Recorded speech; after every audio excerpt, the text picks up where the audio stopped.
La psicolingüística o psicología del lenguaje es la parte de la psicología que estudia la forma en la que los seres humanos procesamos el lenguaje, explica la producción y comprensión del lenguaje y estudia cuáles son los mecanismos cognitivos y cerebrales que permiten expresar las ideas y sentimientos.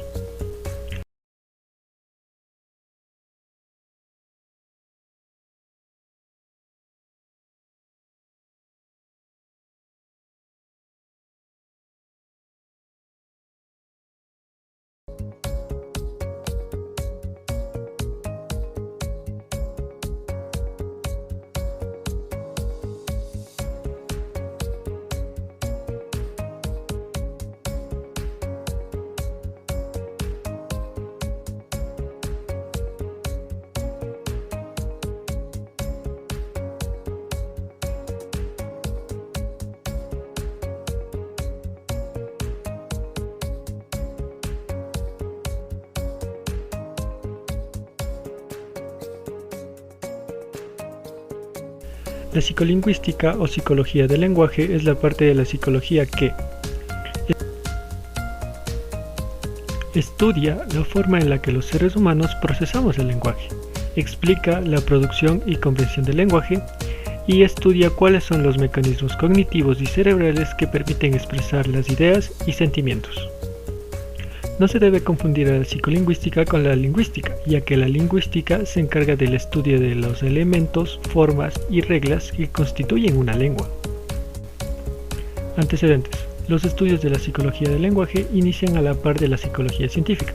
Wilhelm Wundt en 1879 crea el primer laboratorio de psicología experimental en Alemania, donde estudia los fenómenos mentales como sensaciones, sentimientos, imágenes y pensamientos, y entiende a la psicología como la ciencia de la vida mental.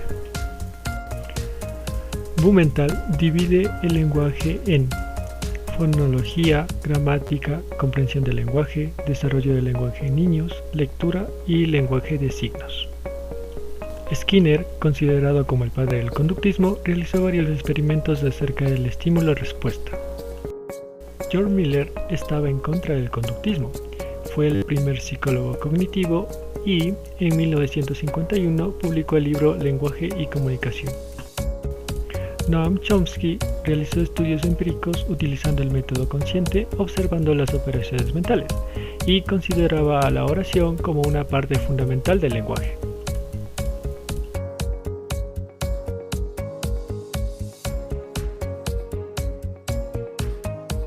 El lenguaje cuenta con 4 componentes principales. El fonema, que es la unidad más pequeña del lenguaje, son los sonidos vocales y las letras sueltas, por ejemplo la A y la G. El morfema, que es la unión de fonemas, pero que cuentan con un significado, por ejemplo la palabra tiempo. La sintaxis, que es la unión de palabras que forman oraciones, y el discurso, que consiste en la unión de oraciones que forman párrafos los cuales mantienen coherencia y sentido.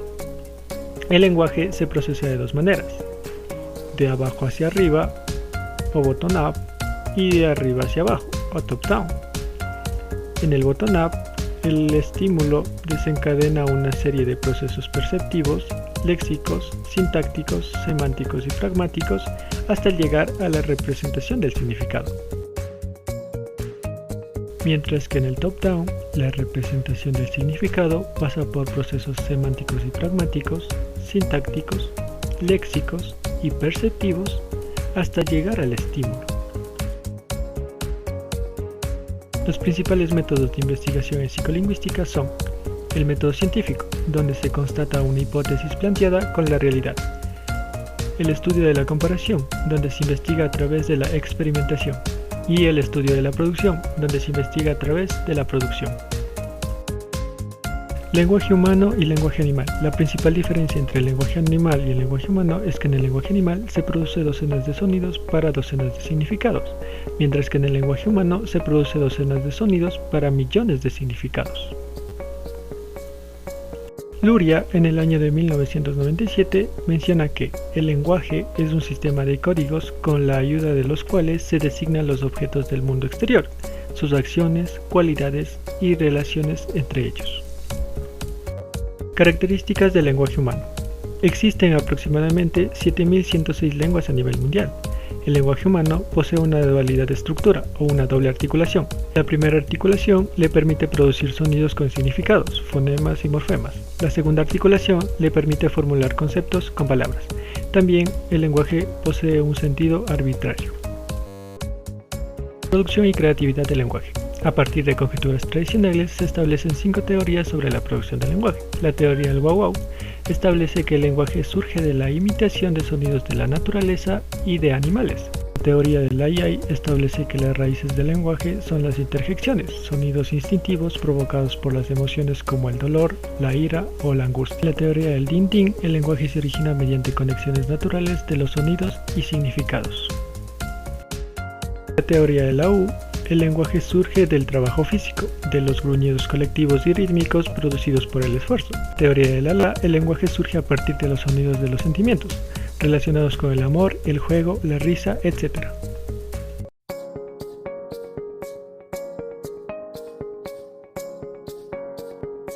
Lenguaje articulado. Lo que le permite al ser humano desarrollar el habla es el aparato fonador, en especial la posición de la laringe. A diferencia de otros animales, en el ser humano la laringe va subiendo, desde C3, C5 hasta C1, C3, a partir de los 3 meses a los 3 años, otorgándole la capacidad de hablar mientras se desarrolla. Base genética del lenguaje. Noam Chomsky creía que existía un gen de la gramática que transmitía el lenguaje, el gen FOXP2. Era el encargado de la secuenciación compleja de los patrones motores articulatorios y sobre todo participaba en la repetición de las pseudopalabras. Lengberg plantea que el lenguaje se retrasa o se detiene en la pubertad. Un bebé con una lesión cerebral se recupera más rápido que un adulto. El acento de un idioma se acentúa y se vuelve inmutable en la pubertad, y la lateralización del lenguaje se da entre los 2 a 14 años. Casos de los niños salvajes. Victor Alberon fue encontrado en 1800 cuando tenía 11 o 12 años de edad.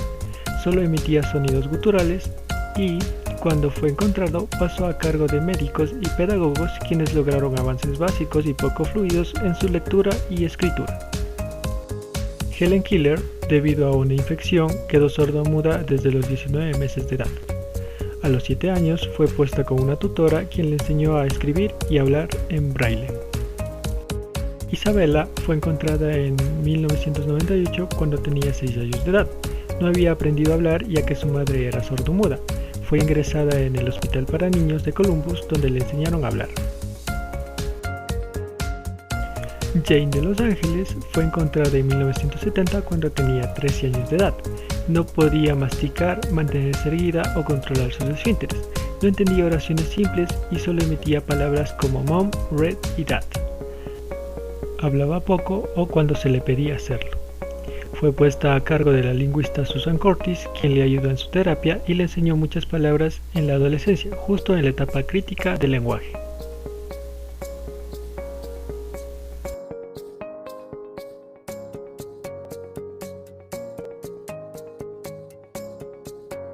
El área de Broca fue descubierta por Paul Broca, un médico, anatomista y antropólogo francés, en 1861.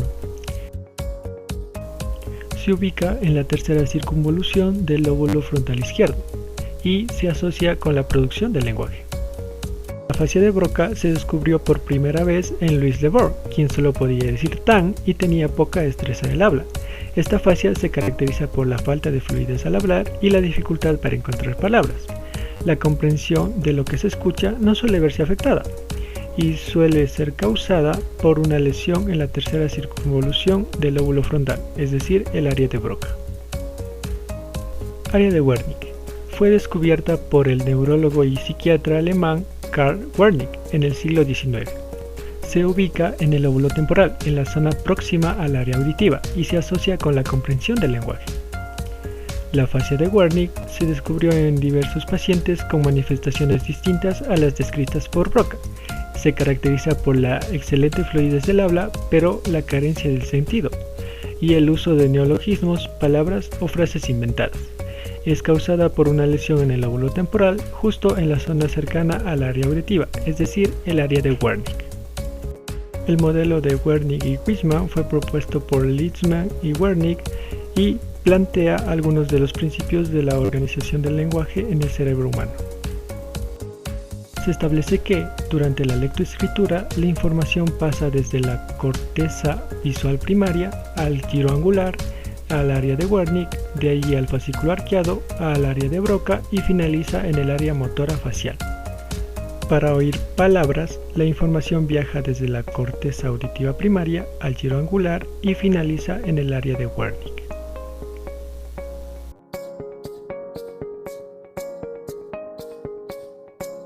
Para escuchar y repetir palabras, la información pasa desde la corteza auditiva primaria al giro angular, al área de Wernicke, de allí sigue al fascículo arqueado, al área de Broca y termina en el área motora facial.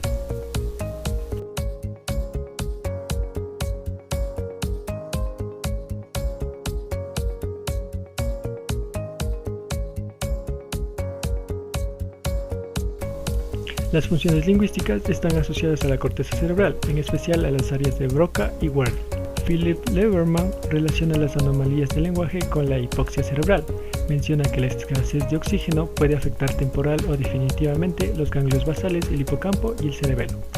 El cerebro se compone por dos grandes mitades o hemisferios cerebrales unidos por un conjunto de fibras nerviosas denominadas el cuerpo calloso. El córtex es el tejido blando que forma los pliegues, circunvoluciones, giros o prominencias del cerebro. Entre las técnicas para estudiar el cerebro se destacan el electroencefalograma, el magnetoencefalograma, el potencial relacionado con el evento o ERP, la tomografía por emisión de positrones o PET y la imagen por resonancia magnética funcional. Lateralidad del lenguaje. Los procesos lingüísticos se relacionan con mayor frecuencia con el hemisferio cerebral izquierdo. El lenguaje en las personas diestras se encuentra lateralizado 95% en el hemisferio izquierdo y 5% en el hemisferio derecho. El lenguaje en las personas zurdas se encuentra lateralizado 70% en el hemisferio izquierdo, 15% en el hemisferio derecho y 15% de forma bilateral. La lateralización influye en aspectos como la escolaridad. Con mayor escolaridad, el lenguaje tiende a lateralizarse en el hemisferio izquierdo. Con menor escolaridad, el lenguaje tiende a bilateralizarse. Rutas del lenguaje. El lenguaje viaja por dos vías o rutas. En la ruta ventral o vía rápida se presentan las estructuras principales que participan en el proceso del lenguaje. En la ruta dorsal o vía lenta se desglosan de forma detallada las estructuras que participan en el proceso del lenguaje. El habla en ruta ventral o vía rápida, la información semántica, fonética, morfológica y sintáctica sale del almacén léxico del área de Wernicke hasta el área de Broca, que se encarga de mandar las órdenes para articular las palabras. Dorsal o vía lenta, la información semántica, fonológica, morfológica y sintáctica sale del almacén léxico del área de Wernicke pasando por el giro angular y llegando al área de Broca, donde envía las órdenes para articular las palabras. La lectura en ruta ventral o vía rápida comienza en la corteza visual primaria, pasando por el área de Wernicke donde se encuentra la memoria semántica y la memoria visual. De allí continúa al área de Broca y finaliza en la corteza motora primaria. Principales en ruta ventral son el área de Wernicke con la memoria semántica y la memoria visual y el área de Broca. En la ruta dorsal o vía lenta se comienza en la corteza visual primaria, pasando por el área de Wernicke donde se encuentra la memoria semántica y la memoria visual. De allí continúa el fascículo arqueado y al área de Broca, finalizando en la corteza motora primaria. Principales en ruta dorsal son el área de Wernicke con la memoria semántica y la memoria visual, el fascículo arqueado y el área de Broca. Para la escritura en ruta ventral o vía rápida, se comienza en la corteza visual primaria, se pasa al área de Wernicke con la memoria semántica y de allí se traslada al área de Exner o el área del centro de Luria superior. Las principales en ruta ventral son el área de Wernicke con la memoria semántica y el área de Exner o el área del centro de Luria superior, ya que allí se dará el proceso de la escritura. En la ruta dorsal o vía lenta se comienza en la corteza visual primaria, se pasa al área de Wernicke con la memoria semántica y se continúa al giro angular. De allí se pasa al área de Exner o el área del centro de Luria superior. Las principales para la ruta dorsal son el área de Wernicke con la memoria semántica, el giro angular y el área de Exner o el área del centro de Luria superior.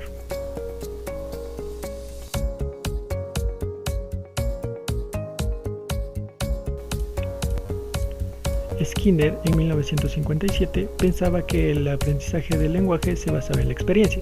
Plantea la teoría del aprendizaje social, donde establece que los bebés imitan los sonidos que escuchan de los adultos, y una vez más son reforzados por hacer ese sonido aprendido.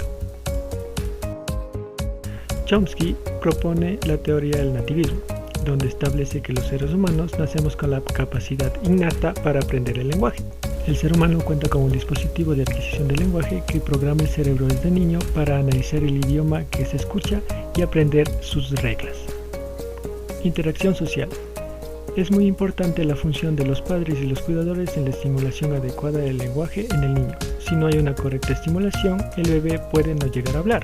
Es crucial que los padres estimulen el lenguaje pronunciando bien las palabras, manteniendo una habla dirigida, no muy lenta, sino más normal.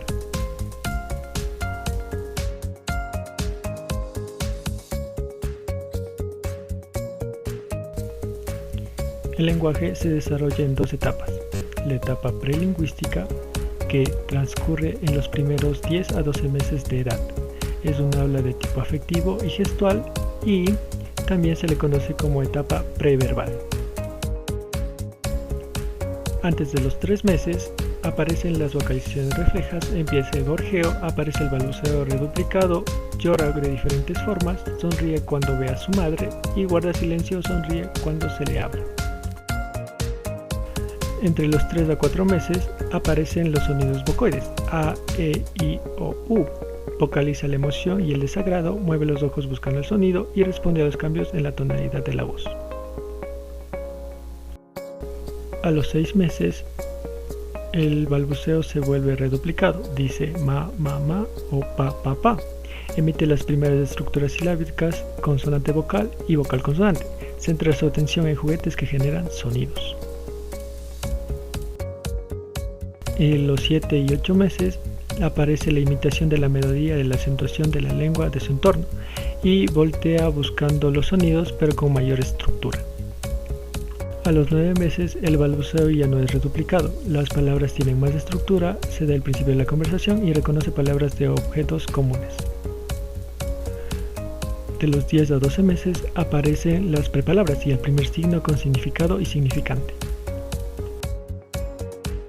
Etapa lingüística. Inicia con la expresión de la primera palabra, aproximadamente alrededor de los 12 meses de edad. Por lo general, las niñas empiezan a hablar antes que los niños y pasa de la emisión de fonéticas a expresar fonemas, perfeccionando el aspecto semántico y sintáctico. En los 12 a 18 meses aparece el lenguaje telegráfico, usa sobreextensiones, generaliza palabras específicas, se aprecia una gran progresión en la comprensión del lenguaje y utiliza frases de 2 palabras. En los 20 meses cuenta con un vocabulario de 100 palabras. De los 24 a 30 meses cuenta con un vocabulario de 300 palabras, comprende todo lo que se habla, pregunta sobre el nombre de las cosas y combina 2 o 3 palabras en función de cada término, agente, acción y paciente. A los 36 meses cuenta con un vocabulario de 500 a 1000 palabras, relata acontecimientos y cuenta historias, posee reglas sintácticas, aumenta el uso de pronombres y preposiciones y comienza a conjugar verbos en pasado y futuro. Al final de los 36 meses se da por finalizado el proceso de adquisición del lenguaje, pasa por un proceso de simplificación fonológica, omite, añade, sustituye o asimila sílabas dentro de un enunciado. De 3 a 6 años, controla mejor la pronunciación de las palabras, aumenta la reserva de su vocabulario, al inicio de los 4 años el niño relata y repite lo que le dicen los adultos y al final de los 4 años discrimina mejor los sonidos y su articulación ya se ha formado.